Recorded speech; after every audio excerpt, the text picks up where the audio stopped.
Hey everyone, Stephen Ray Morris here at the historic Gardena Cinema. Very excited for our July 18th screening of Jurassic Park 3, celebrating its 25th anniversary, the best Jurassic Park sequel. So if you want to enjoy Spinosaurs, eggs, William H. Macy's mustache, and the return of Sam Neill as Dr. Alan Grant, come out to Gardena Cinema and, Alan.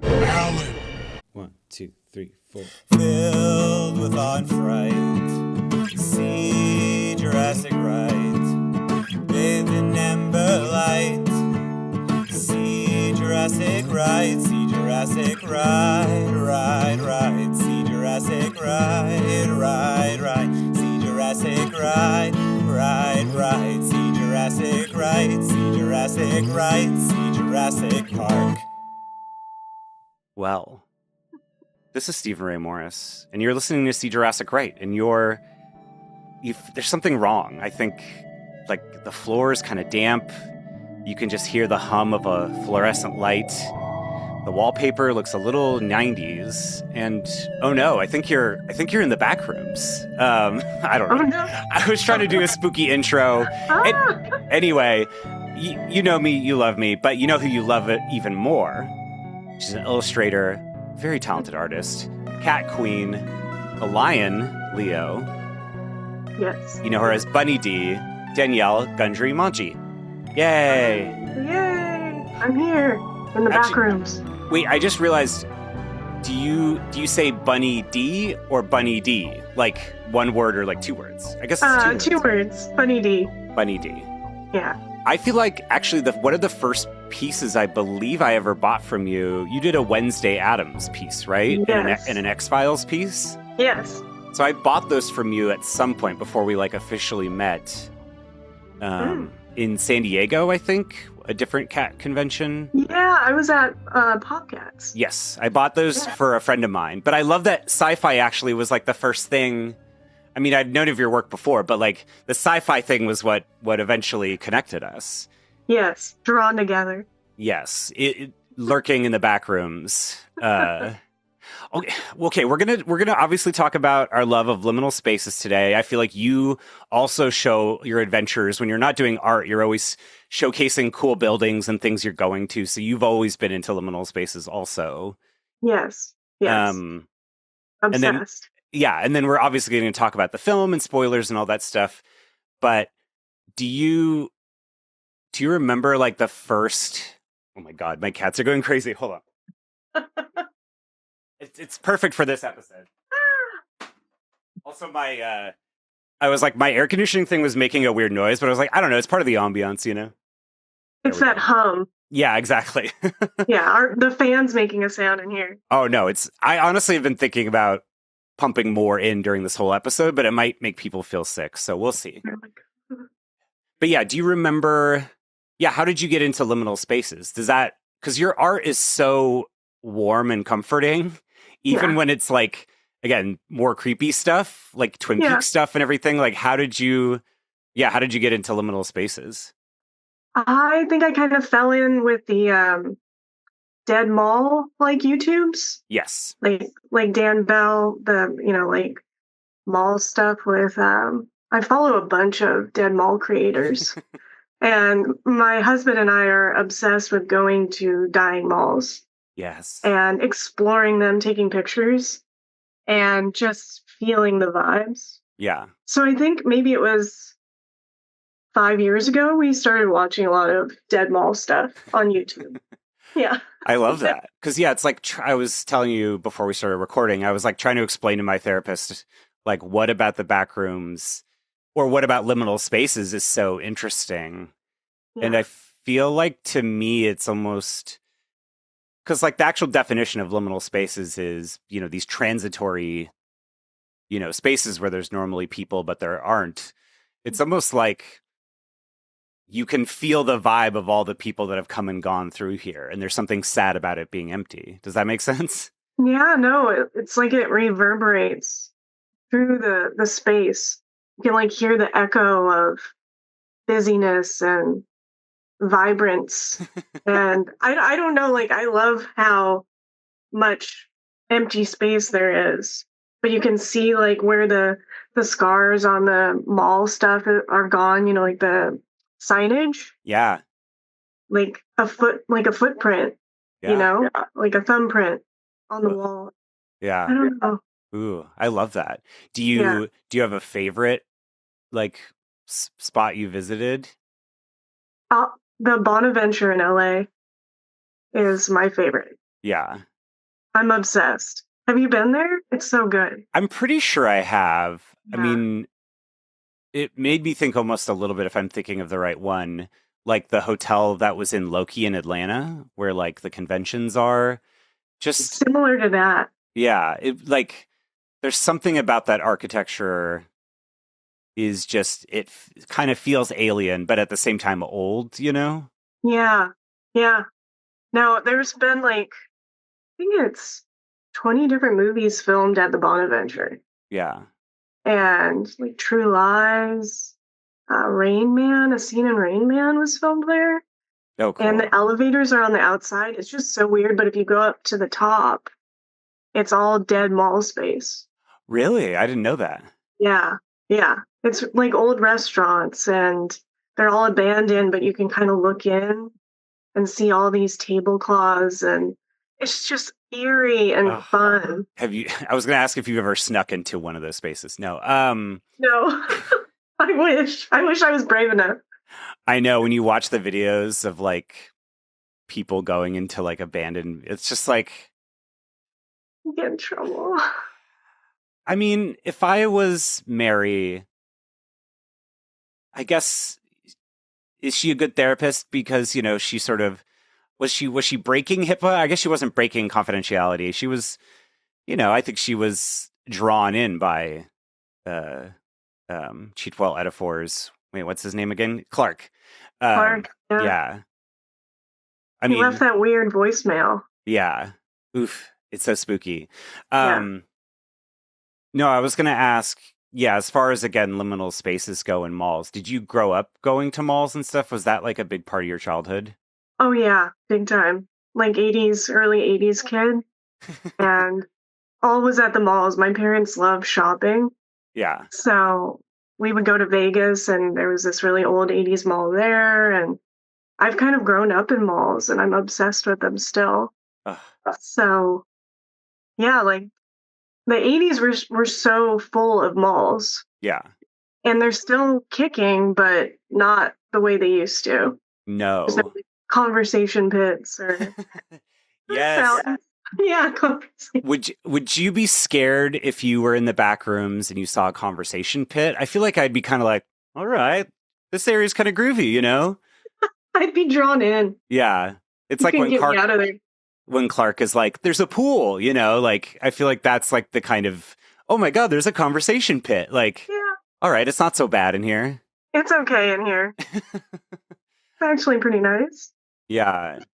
Well, and yeah, because I feel like that is another part of this liminal space thing is it's kind of connected to childhood a little bit.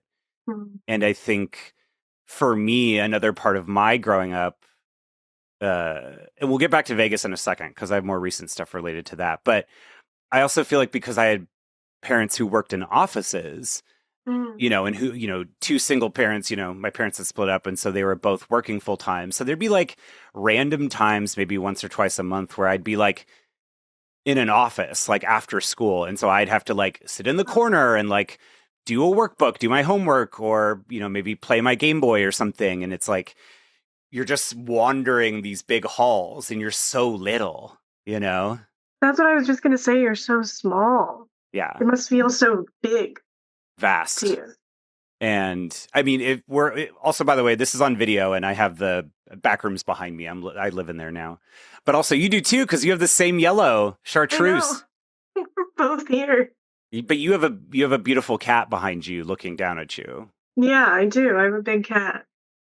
My Although baby cat. imagine that thing with like the original monster's body, just like, you know, like, But would you want to hug it? If it yeah. had a cat head? And then it would pick me up, you know.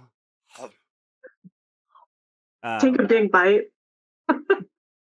do you Because again, I'm thinking about your art so much. And again, I feel like, but you're more outdoors. I feel like a lot of your stuff is outdoors.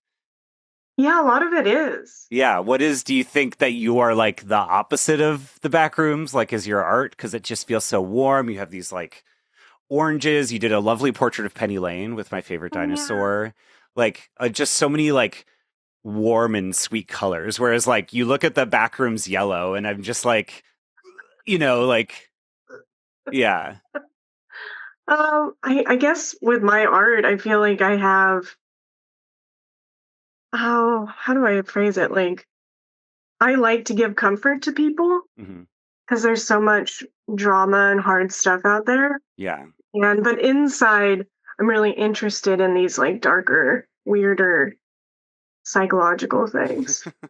So I sneak it into my art sometimes, Yeah. but mostly in the Twin Peaks stuff. Yeah. So Was that a big influence to you growing up, or one of the big because you love sci-fi. yeah, So yeah, what were some of your favorite sci-fi or kind of I was gonna say Backrooms is scary, but like not not not like aliens, like really scary. yeah. What were some of your favorite sci-fi stuff growing up? Alien, ET. Look who joined me in the Um, Backrooms. It's she's so Biddy. Oh no, cute. she's no clipping. There she is. She made it in. She's no She made clipped it in. in. All right. She's like, I like it in here. I like it here. Please stay with me. Anyway, sorry, you were saying. Oh, just like ET and what Alien and Star Wars. What else? Those are like the three that come to mind first. I liked a lot of fantasy stuff too, like Labyrinth. Oh, for sure. That's also, I guess, like lots of kids' movies or kid adjacent movies in the 80s, especially, were very creepy, like Yeah. Don Bluth, and Yes. Yes. And like what was the movie Legend? Did you ever see that I've one? never seen Legend. Oh, you should see it. It's so good. That's Tom Cruise and Ridley Scott, right? Yes. You would love it, I think. I think so. Because I think that is another aspect of, as we're talking about liminal spaces, getting into the back rooms, there's just been all these little movements, I feel like, in the last 10 years of remixing and synthesizing 80s culture, early 90s culture into like different camps where it's like, okay, now we're into like vaporwave and like Japanese city pop and like all that stuff. And that's almost the more like, Ryan Gosling Drive and like Stranger Things, like that we're leaning into like you said, E.T., the Amblin kind of 80s, like, kids are swearing still and they're single moms. Like, I rewatched E.T. for one of the anniversaries a few years ago, and I mostly just was like, I need to call my mom and tell her thank you, because it's just like that movie is like such about just being a single mom and how hard it is. But um, yeah, like there's all these different, and then yeah, like because yeah, not all liminal spaces are creepy, or are they? Oh, wow. I don't think they all are, Yeah. but they all draw you in somehow. Yes. Yeah. Uh, Yeah. I think so. Listeners, viewers, sound off. Because yeah, I think even when I was like coming up with, because I was texting you when I was in Europe of like, oh, I'm finding some backroomsy places in Europe, and it's like some of them are creepy, but then some of them it's almost more. It's like you can feel the passage of time. I feel like that's yeah, maybe to what you were talking about with the malls, where it's like you can tell that there has been these like lives happening over and over again with the yeah, signs being replaced and new businesses and seeing all this time in a physical space. Because, like, we feel time, but actually seeing it is interesting to me. yeah. Have you? Does that make sense? I don't know if that makes No, sense. totally. I was gonna say that just made me think of. So my first apartment in LA was maybe built in like the 30s or 40s, but it was like a Ooh. shitty apartment. And so it had this very like being John Malkovich kind of like no rooms were the same. And also there was like there was like a half floor and stuff like that with each, because I moved into the very MC Escher like. Very. I moved into the studio, and then I moved into a 1-bedroom and knew other people in other rooms. And then also because it was on Sunset on a hill, the front of the apartment complex was 3 stories and the back was 5 stories. Whoa. And so my 1-bedroom in that apartment, when you looked at the back, you were overlooking the 5th story, and at the front, you were overlooking the 3rd story. So it kind of had this like topsy-turvy, and then also because it was a shitty apartment, like the floor kind of like undulated a little bit, and you could really tell that they had just been painting over the walls without any like, they're not stripping the paint and starting over. They're just like, so the walls were like uneven. So it was like you couldn't hang up any posters or anything, like any art, because it would just like, it wasn't a smooth surface. Layer of paint on Yeah. top of each other. Yeah. Have you Yeah. lived in a place like that ever? I lived in San Francisco for 11 years and probably lived in 10 apartments. Oh my And gosh. they would just paint over everything. They would paint over the radiators. Oh my gosh. Like you're just like, is this safe? I don't know. Yeah. Is this gonna like make fumes? But yeah, no, the carpet would be uneven. Stuff wasn't taken care of. But they were like these rich old buildings on the outside, but on the inside it's just kind of a mess. Yeah. Yeah.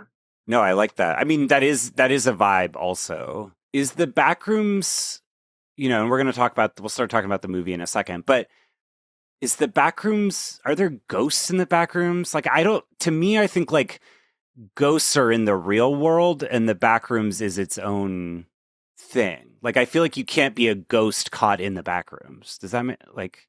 Yeah, that makes sense. I feel like there's a difference between entities and ghosts. Yeah. Like the ghosts we have in reality and then the Backrooms. Like, I was wondering the other day, do they have agency, these entities? Like, do they make decisions? Are they all bad? Yeah. Are they just sort of wandering until they sense a presence in the Backrooms? Yeah. And then they launch. Yeah. And then they're like activated. Yeah.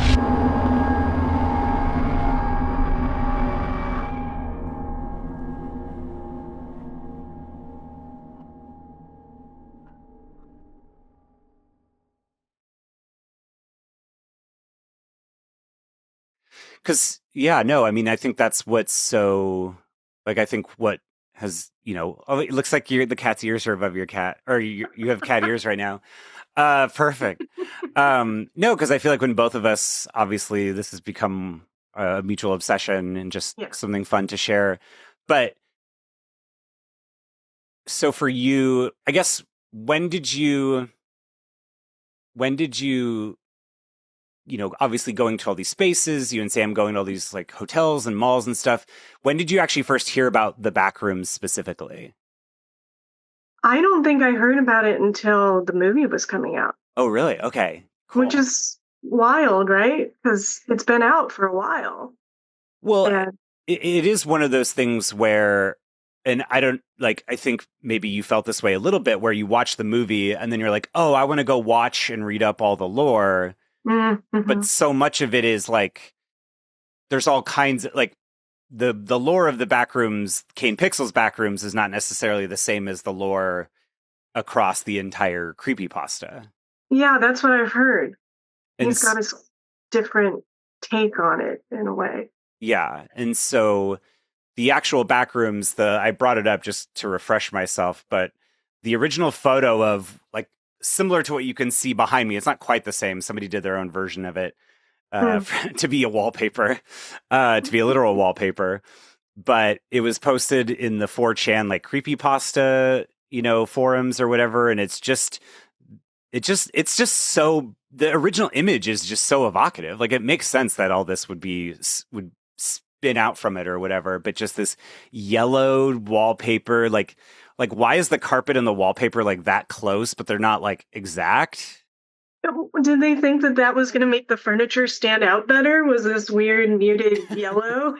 Yeah, and then it's just that horrible fluorescent lighting, and yeah, the story about just this idea that the Backrooms are essentially a layer behind reality where junk is spilled. I don't know. Is that a good interpretation of kind of what it means, what the backrooms are? It feels like that. Yeah. Like just everything's seeping into that space that's forgotten or lost, Yeah, yeah. Or misremembered. misremembered. No, totally. I actually saw, it's funny because I saw the original Kane Pixels short back when it first came out, like around when it first came out, like coming out of lockdown. And there's a YouTuber, like a streamer named 8-Bit Ryan. And Mm, so he is also a big reason why I got into Subnautica. And so mm. I feel like these found footage films, and the one that Kane Parsons made were just like, okay, YouTubers react to like this. And I think because again, I was already into liminal space stuff, it just like cranked it into overdrive. Yeah. Then you like want to do more research on it, find out everything, Yeah. watch all the videos. Well, and it's interesting that you said you had this background of growing up going to Vegas. Like that's because when I was dating somebody out in Vegas for like a year, I was going out there a ton, and I totally get why you would get so fascinated because there's so many spaces like that. Do you Hmm. remember you said that there was like a specific mall, but was it just this idea of like being in the desert and then going into like these like huge air conditioned caverns almost? Yeah, you'd have all this vast space, and then you go into this very busy old mall. I guess it's not an old mall, they've redone it, but it had all this brick and fountains and wood back when they used to do like wood railing. Oh, yeah. Everything felt really rich, and you'd come out from all this heat into this cool air conditioned space, and it felt like a relief Yeah. to be in this strange large space. Yeah. Sense. No, totally. I mean, I think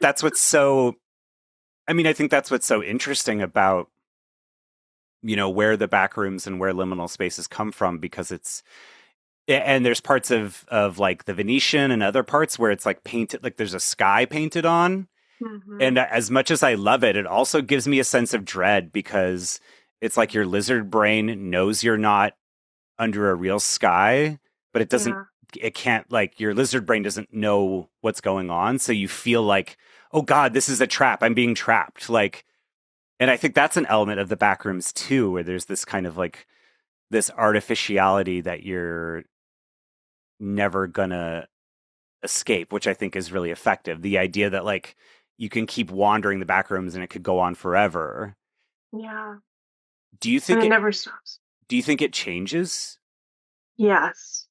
Like I think it does. like anytime you go in, it could shift whenever it wants. Yeah. I feel like it can just do whatever it wants when you leave. It can make changes.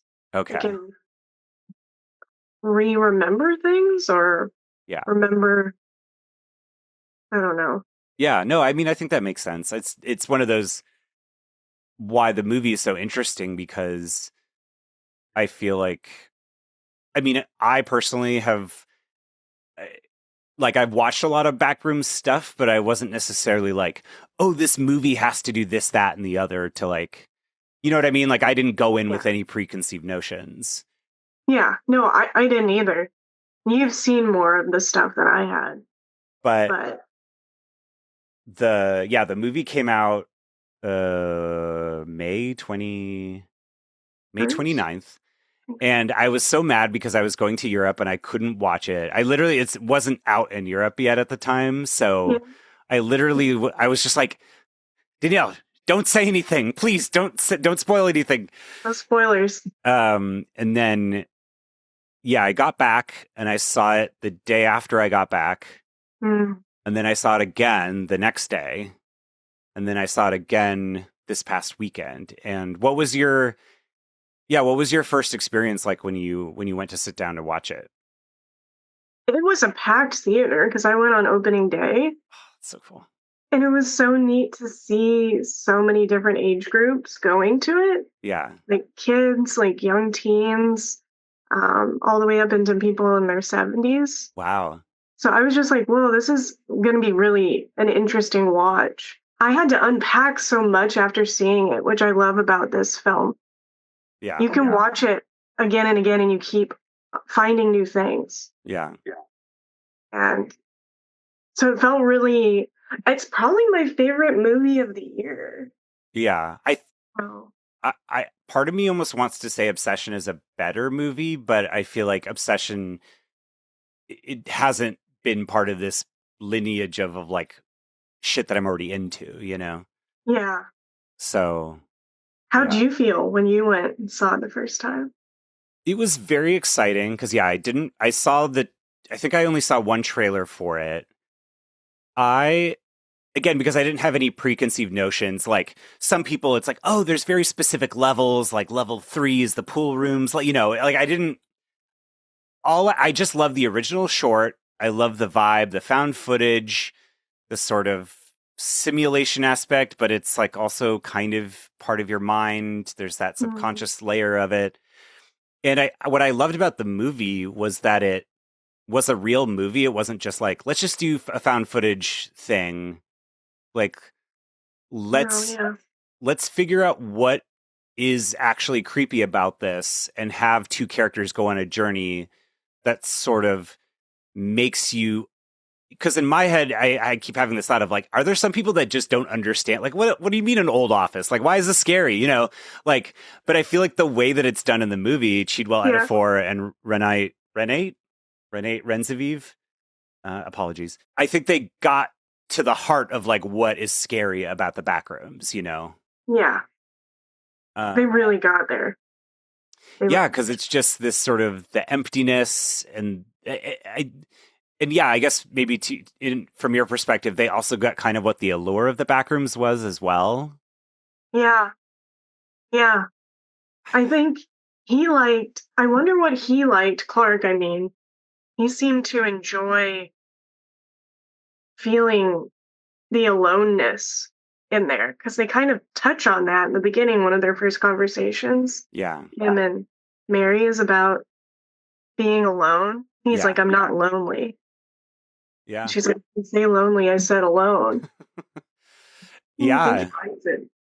No, there is something. Yeah, I don't know. I think I would.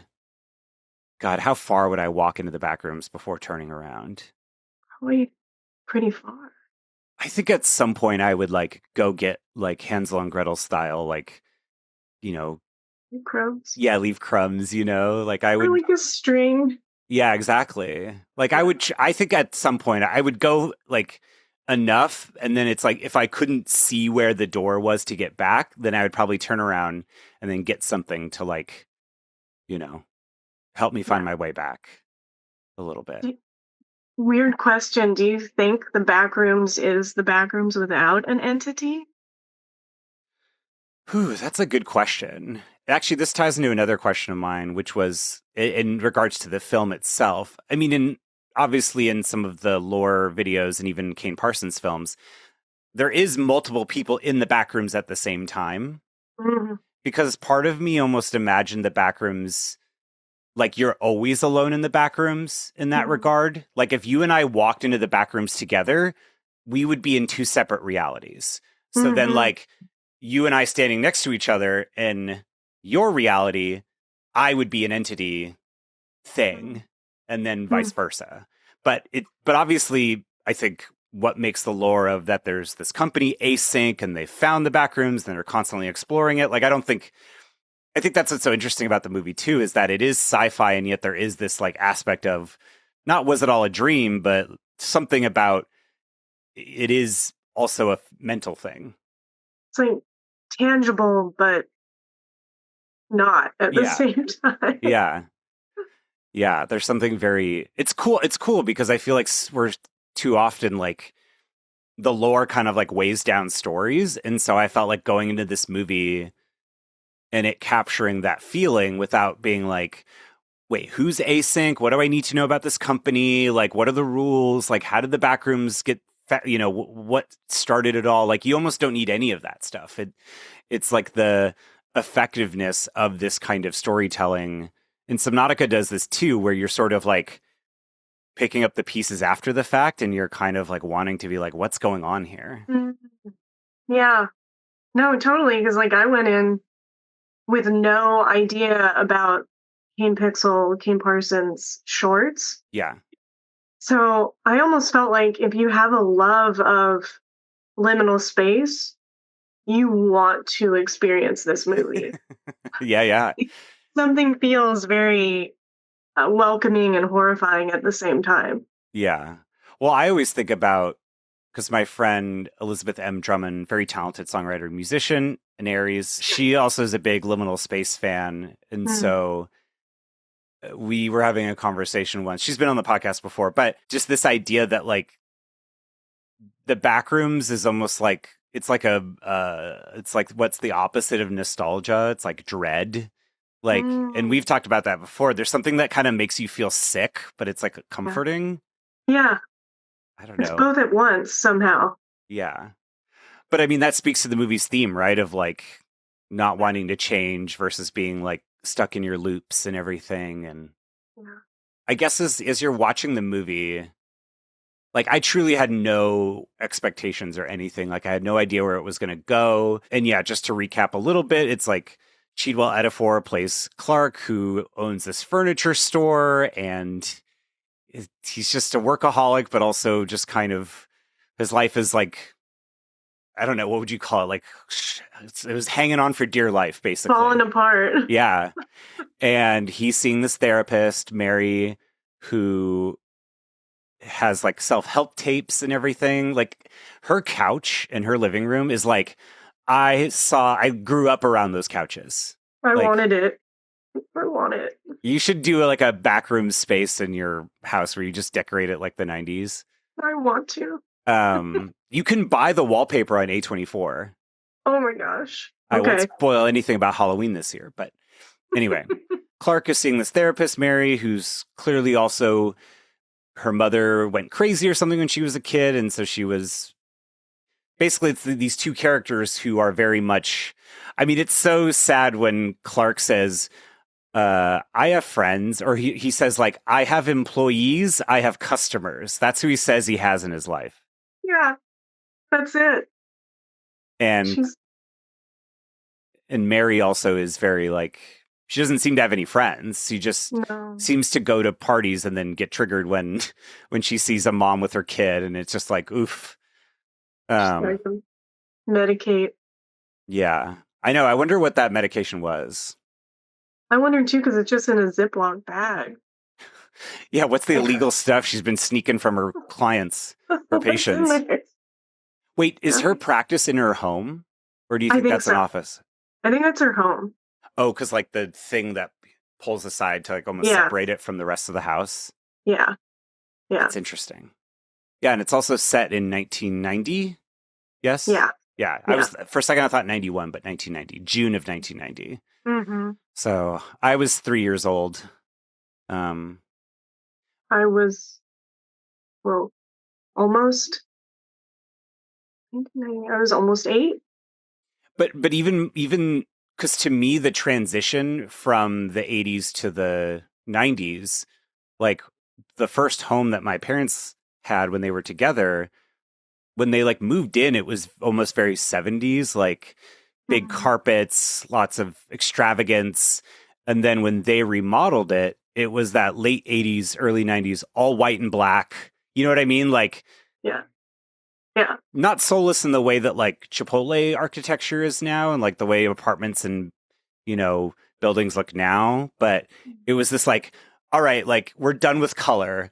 It's all going to be this very minimal, black and white. There'll be like stone or glass, and then like tile. And you know what I mean? Like, it's like Delia Dietz from Beetlejuice. Yes. Yeah. Kind of vibes. Yes. And so, so I think that just that also was like resonating of the aesthetic of the real world of the movie. And then kind of going into the, again, sickly yellow you know, Big walls. light. The big light's always on. Mm, Oh, ugh. But yeah, so Chiwetel Ejiofor's character Clark finds. I mean, it's a pretty simple premise. He finds the back rooms, discovers that it's underneath his building, or of his Captain Clark's Ottoman Empire furniture store. He's wandering through the back rooms. There's obviously an entity in there somewhere, and like basically he kind of just gets obsessed, and then he brings his employee and his employee's boyfriend in there. They get chomped, and then he says Mary. He's calls Mary, like you said earlier. Hey, I've because the metaphor of like depression being this window and your life being on the other side of the window, and he's like, I'm free. I opened the door. I went through. Yeah, and then Mary hears this voicemail, and basically, as a concerned therapist, but also I think clearly relating to a certain type of emptiness that Clark felt, she related to, and then she goes into the back rooms, and then that honestly was the biggest surprise for me, because I feel like even up to that point, I didn't really know where the movie was going. Like when they get to I mean, you just drew it, but the moment of when Clark, when Mary goes into the back rooms, and then Clark basically surprises her, like, don't worry, or wait, what's the right phrase? Don't worry, it's me, or it's just me. Yeah, it's what does he say? It's like, yeah, don't worry. It's me, you know me. Yeah. And it's when the monster is starting to like make the sounds to come near. Yeah. And then he knocks her out, wake up, she's strapped in the chair. Like, what did you think of all that stuff? Because that was like truly the most insane moment where I was like, oh, that's what this movie is. I had no idea he was gonna like choke her out. Yeah. And take her in. I thought maybe he would want to get out at that point, but he's so chill in there. I was not expecting him to tie her up. Yeah. Spoilers. My Yeah. cat is obsessed with me right now. Sorry. You gotta bring them into the frame. I should. Can I pick you up? Oh. Little munchkin? Come here. Come here. Oh, hello, sir. Oh Hello, my baby. gosh. You He's so handsome. You see Steven? Hi. Oh no. Yeah, because I feel like, just obviously our enjoyment of liminal spaces and things, like the monster is part of the back rooms, but Yeah. the film almost saying that like the entities are sort of a reflection of like they're a shadow self of people in there. Yeah. And so do you think everyone who goes in the back rooms has an entity, or do you think it's only people who get, because obviously Mark Duplass's character, oh my God, what's his name? Phil. Like Phil says he goes in and out of the back rooms, and it's not like he's been totally twisted by it, or maybe he is, but we haven't seen his entity if he has one. yeah. Maybe you have to be a certain kind of person to create an entity. He's so like technical. Yeah. I don't know. Like he's all there for the science. Yeah. But maybe he doesn't resonate. His family life seems very normal. Yeah. Like he's in the house watching TV with his family. Seems pretty low-key normal. I do like that they were watching Never Ending Story. Yeah, which is like one of the most saddest, again, liminal kind of creepy kid movies out there. Yeah. Yeah. So that was like a perfect choice, Really good. No, but I do like the idea that I actually, to your point, I do like the idea that there is a piece of the back rooms in everyone, but it really is just like when I reviewed the movie the third time, funnily enough, because Backrooms and Obsession, these indie horror movies have been eating Star Wars, The Mandalorian and Grogu's lunch. Yeah. But one of my things when I was watching the movie the third time, I was like, oh, this is kind of like the cave in Empire Strikes Back on Dagobah. Yeah. Yeah. Yoda's like, your weapons, you will not need them. Um, need them, you will not. But I quoted it directly. I was like, Luke goes, "What's in there?" And Yoda says, "Only what you take with you." And Oh, that really resonated with me watching it the third time, especially where it is because I think we were talking a little bit earlier, but it's kind of interesting that it feels almost imperfect. Like everyone who goes in, do you think everyone who goes into the back rooms leaves something in there? Like, do you think we always, like, if you go in, you leave something there? Like, I feel like it does. yeah, I feel like maybe it takes something from you even in a yeah, way. yeah, Like you have to leave it there. yeah. Uh, I like that. yeah. That makes a lot of It's sense. against your will in a way. And maybe you don't even know it's happening. I have no idea. Yeah. Well, because I like the idea too that because I think that really opens up the world. Like, if, they'll probably do a sequel. Like, this idea that you can kind of have a working relationship. And it Mm. almost, that feels like a modern concept of like, do you remember I feel like there's memes of like, me and my demons realize we have a lot in common. And they're like, both you're smoking a cigarette with your demon. Like, that feels like such a modern concept of like, of being afraid of the unknown, but maybe like embracing it kind of. Yeah. It's kind of the perfect movie for it. Yeah. Like, even for people who have never really thought about that.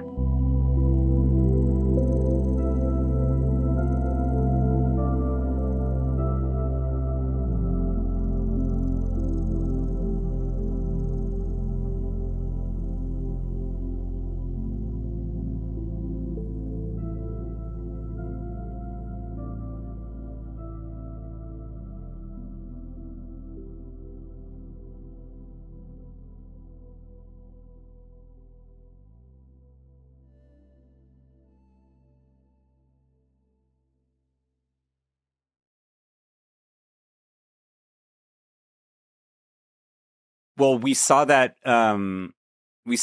other post on Instagram about the idea. What was it? The Minotaur? Yeah. So wait, I don't even know what that is. I've been meaning to look into it. There's like a labyrinth and a Minotaur. Yeah, I think in the uh mythology, the Minotaur is like kind of the beast in the background. And I don't know if like there's a character that's kind of related to the Minotaur or that it is that character.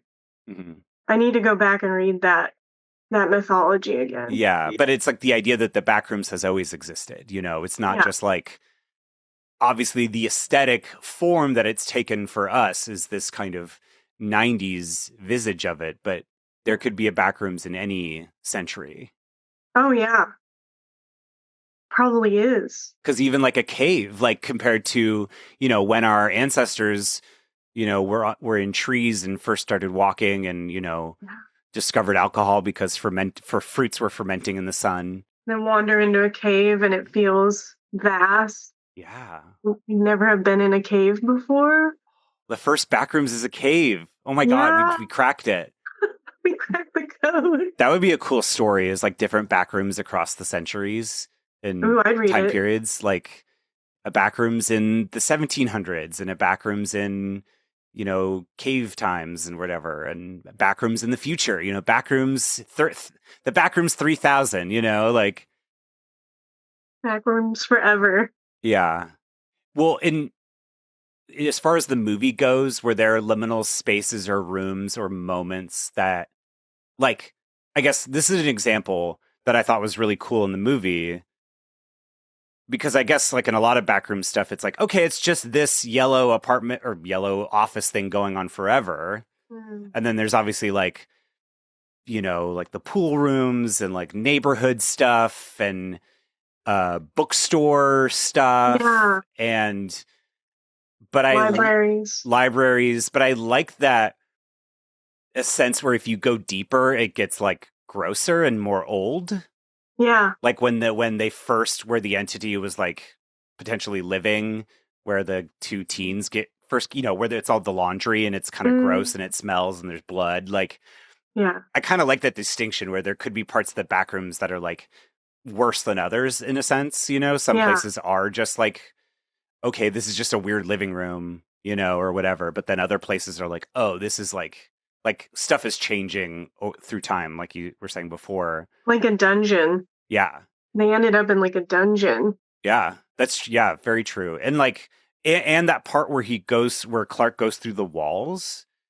Because that's Mm, my question is like, could you just, could I just bash a hole in the wall behind me in the back rooms? Or like, you mm, know what I mean? Like, what's in between? What's in that wall? Is it real? And so I feel like the movie sort of says it is.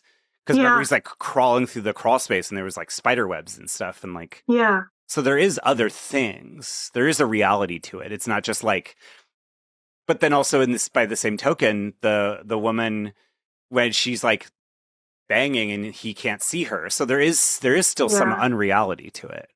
yeah. Yeah, oh wow. When Cat was banging on the wall Yeah. and he can't see her and she can see him. Yeah. We I was talking to my husband about it and we were wondering, is it 'cause Cat cares about people and Clark is a little less, Mm. he's a little more about himself in a way? Like she Ooh. can see him? I don't know. We've been coming up with all these weird theories in my house. No, I like that. I like the idea that because that was a thing. My friend Cassidy, she always has these very like fun facts that are like send you down a spiral of existentialism. Mm, And one of them was like, "Oh, do you know reality can actually be localized?" And you're like I feel sick. You know what I mean? Like the idea that you like our physical reality, And I obviously haven't. I'm sure that's not literally what it means, but just the idea that we both could be in the back rooms and maybe see things a little differently, I think is also kind of a scary idea. yeah. It's kind of terrifying to think that you and I could walk into the back rooms at the same time, like you were saying earlier, and then we might be each other's entity Yeah. because we'd be in such a weird space that it Yeah. wouldn't be, like, how would you be experiencing versus how it versus me? And Yeah. Because I think that there is that aspect of it that feels to me like I think I was saying to you the other day, every once in a while, I will like, it's usually when you wake up from a nap disoriented and you have that feeling like you're the only person left on earth, like everyone's gone. yeah, And I feel like part of the Backrooms bad feeling is that kind of feeling a little bit of like you are completely alone, you yeah. know? And how does that feel for one person versus the other? Like, Yeah. how did it feel for Clark? How did it feel for Mary? Um, Kat was terrified. Yeah. She like her boyfriend getting pulled down there, all Yeah. this trauma happening to her all at once. Yeah. Maybe she's never experienced trauma before. Yeah. It's just hitting Yeah. like a wave. Oh my god. And it took her out because she was unprepared for it. Where, yeah, Yeah. ooh, that's an interesting idea. Like, if you are somebody that has experienced loss or trauma in any kind of way, are you actually better suited to survive in the back rooms? That's what I wonder. I like that. That's really interesting. Like that's almost your armor to Yeah. go in. Ooh, that's really good. Yeah, that's weird. I also thought of like, what if there's like people who learn to live in the back rooms and they like live in the walls, or you know what I mean, like they're able to like avoid the entities. Like that feels like a very like in a sci-fi movie or some or like a adventure movie where it's like somebody's been living on the island for years and they're like, they've adapted to like the back rooms kind of thing. I was just gonna say that sounds like an 80s movie or 80s sci-fi. They've been living in the walls Yeah. this whole time. And it's just like they've become like a twisted version of themselves, but like they've learned how to survive down there. Like Yeah. it's like you would see a story where somebody becomes the entity themselves or something like that. Wow. Yeah. Maybe more shorts. Yeah. I know I haven't even seen all the Kane Parsons shorts. I've seen like a handful of them. I've seen the original, obviously, but Yeah. I know that there's like half a Well, dozen. they're so good. All of them are so great. They're Ooh. strange. There's one called, I think it's called The Oldest View, Hmm. and it's somebody goes down into this endless stairwell. Just goes on and on forever. So if you look down, and it looks the same as if you look up. Ooh. Yeah. Oh, totally creeped me out. And then they go down to the very bottom, and there's an abandoned mall, and some creepy stuff happens. You should watch I that know, I one. have to watch that after this. Yeah, please watch. Tell me what you think. Yeah, no, I mean, there's some other concepts I'm trying to think about. I feel like, but yeah, I think that's why I like this so much because, for the last 15 years, so much of our sci-fi and fantasy has been so rule focused. Like everything about the universe has to make sense. And I like that the Backrooms kind of like defies logic in a lot of ways. Yeah. Do you think is that what you liked about David Lynch? Because I told you I've never seen Twin Peaks. Oh, you have to see it. Yeah. Oh, David Lynch, Twin Peaks. Everything just feels like it's kind of like the Backrooms in the way that it's operating in a totally different realm. Yeah. It's like a different reality. I mean, that's why I love Mulholland Drive so much. That's one of my favorite movies. Like, yeah. To me, Mulholland Drive, I watched it like before I moved to LA, and then I hadn't watched it in like 15 years. And then, or basically, I watched it again after I'd lived in LA for over 10 years. And I was like, oh, that's what this movie is, what it's like to live in LA, like to try and make it in the industry and stuff. Like it captures this like unsettling feeling of like, I don't know, just all this stuff with like putting yourself out there and everything and just how nothing makes sense. And he's like the king of that. Yeah. Unsettling vibes, Eraserhead, and Yeah.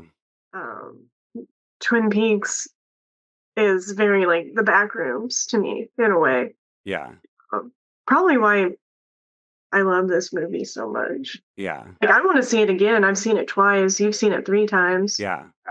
I need to see it again. I must.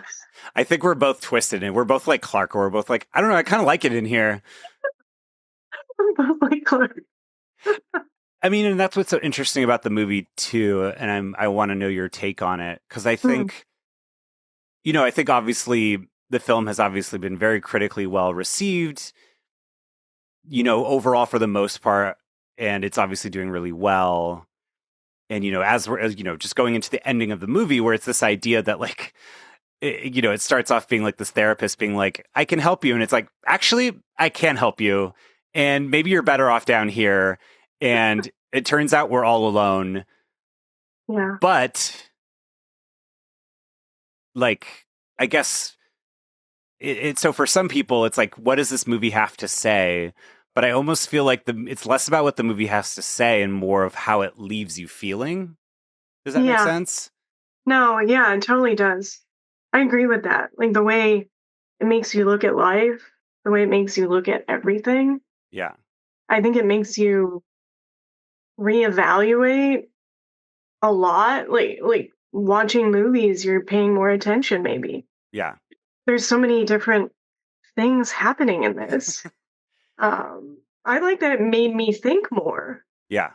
About trauma and realities, how everybody has their own reality. Self-actualization. What does that look like? Yeah. Generational trauma. Do we pass on, Yeah, I think it's less of a movie that says any specific point and more about, it's like turning the mirror back at you. Mm-hmm. And I think it's very effective in that way because it is just like, it is very surprising when, Mary, finally turns off the HIPAA, the client or, patient-doctor relationship and is basically like, fuck you. Yeah. And I do appreciate that Clark, in a way, gets redeemed at the end because he does get eaten by his entity. Yeah. Oh, that's what I was going to ask. How do you feel about mascots? Like giant mascots and stuff? Like costumes? Am I afraid of them or? Yeah. I'm afraid of them. I'm terrified of masks. Yeah. I'm usually okay with them, but that Captain Clark, woo, that was terrifying. And it's so unsettling because I'm like, I can't tell if it's like real or CGI. I was also saying it's a person. It's a person. It's an act. It's a tall guy That's what I was playing it. actually wanted to look up. Robert, he's the basketball player. Robert Yeah. Brzezinski. It's like I'm saying 7'7". he's the offspring in Alien Romulus. At the end of Oh, Alien Romulus. wow. So that wasn't CG. That's a person. That's a person. That's cool. Because somebody was saying it was a person, and I was like, oh, I wonder if it's that really tall basketball player who was in Alien Romulus at the end. And it is. It is, yeah. It is. Robert Bobrowski. Wow. Well, he did a great job. Yeah, because he gave it felt very unreal. Like, The movement and the way he walks and yeah. I was gonna say one thing about Mary before I forget. Oh yeah. What I really liked when she says "fuck you" to Clark, I feel like it's the first time she's ever stood up for herself. Yeah, that's a good point. And he pushed her to that. Yeah, in a way, because he was being so intense and manic. Yeah, it's almost like this idea where her whole therapy is based off of unlocking something, or like there's almost this saccharine sense of, well, you can kind of just will yourself into a new direction. But I think the idea that you need to, what the reality is that you have to fight kicking and screaming, covered in blood, to make a change in your life, to escape your loop. I think that's like an interesting thing that the movie, I think, is playing with at the end, you know? Yeah. And so I wish I could remember who. I was like scrolling through the, again, our algorithm is all Backrooms now at this point. But but this was my question, to start wrapping it up. But the movie ends with Phil basically, Mary's contained, Clark is dead. Although we hear his Captain Clark commercial playing, before Phil enters. So I wonder if they're like, the team is reviewing the footage or something. Could be. And Mary is like, where are we? And it's like, or are you going to let me go? And he's like, well, that's above my pay grade, basically.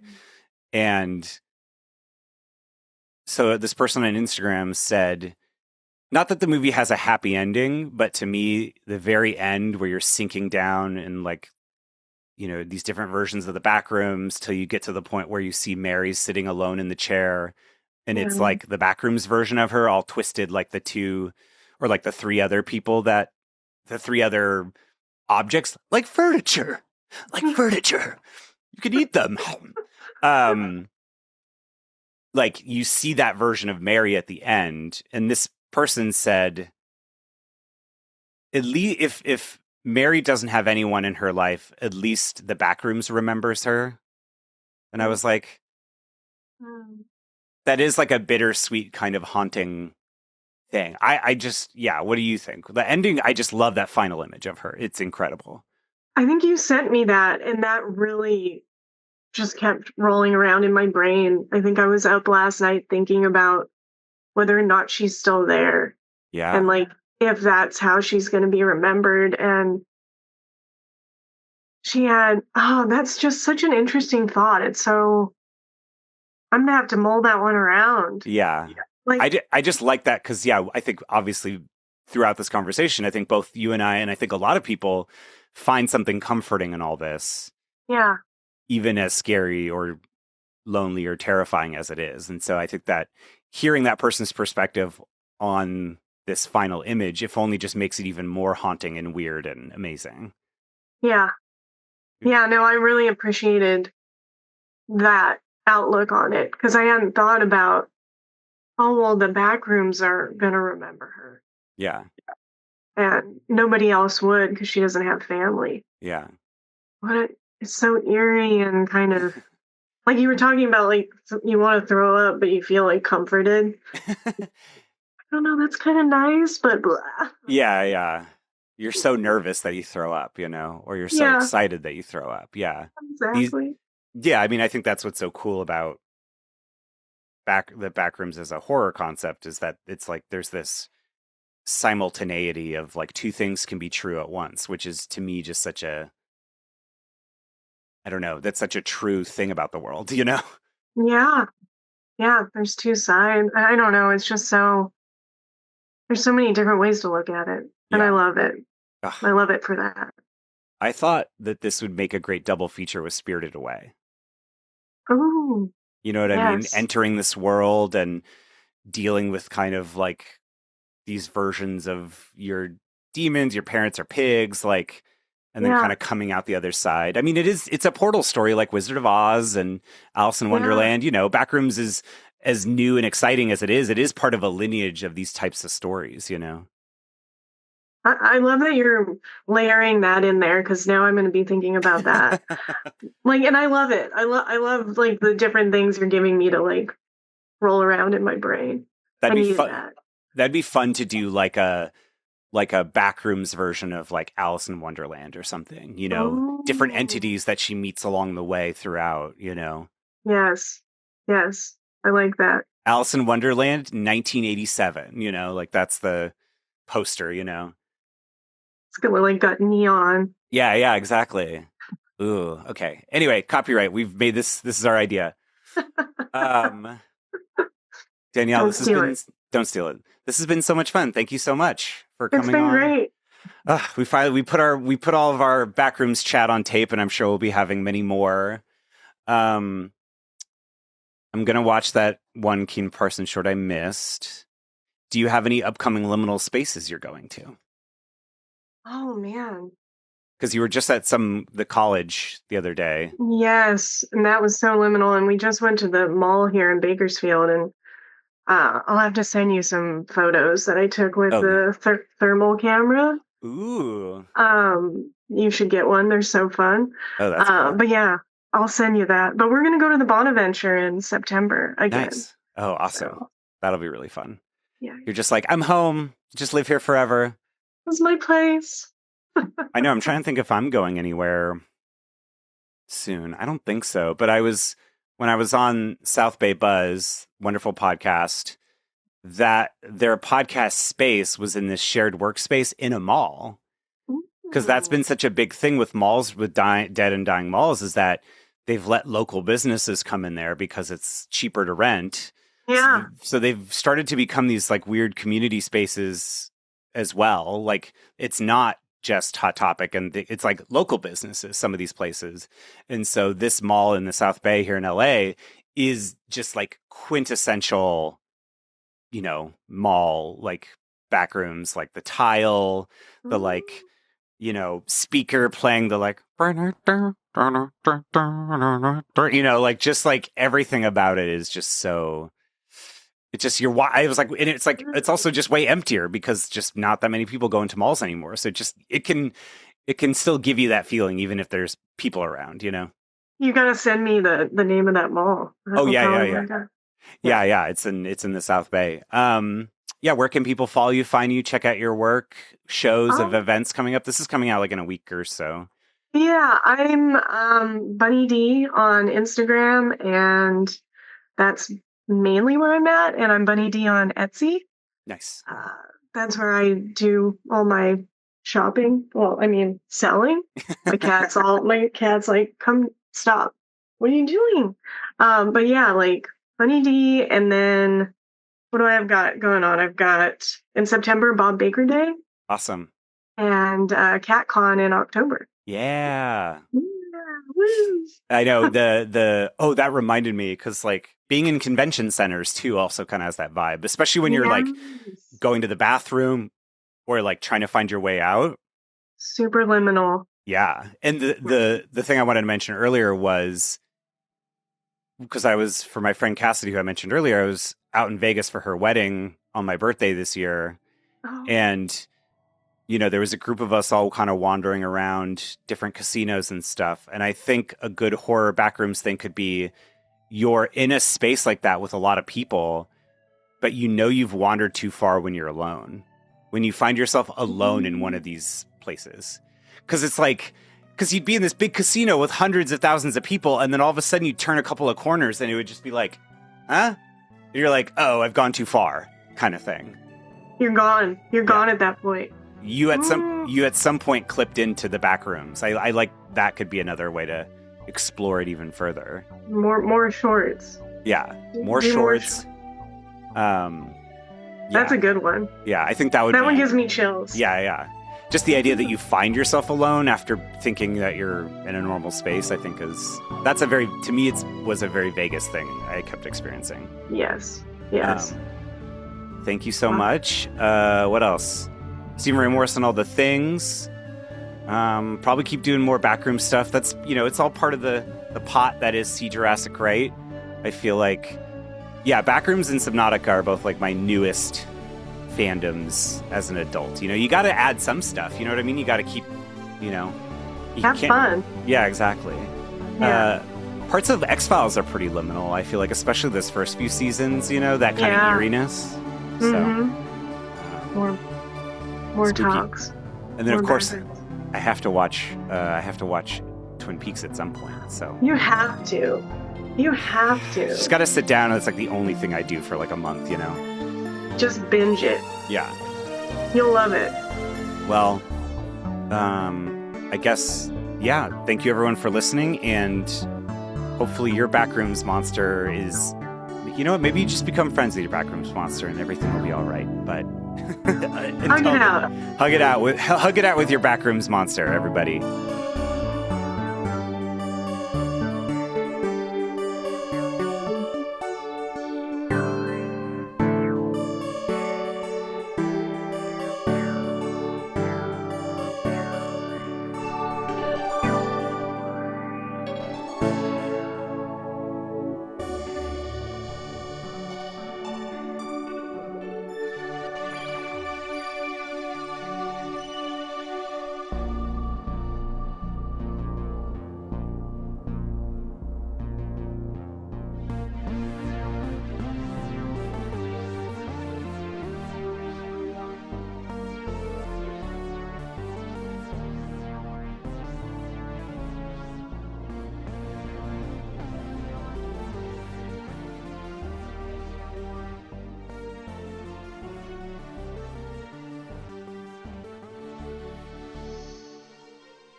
Oh my God, the cats are running.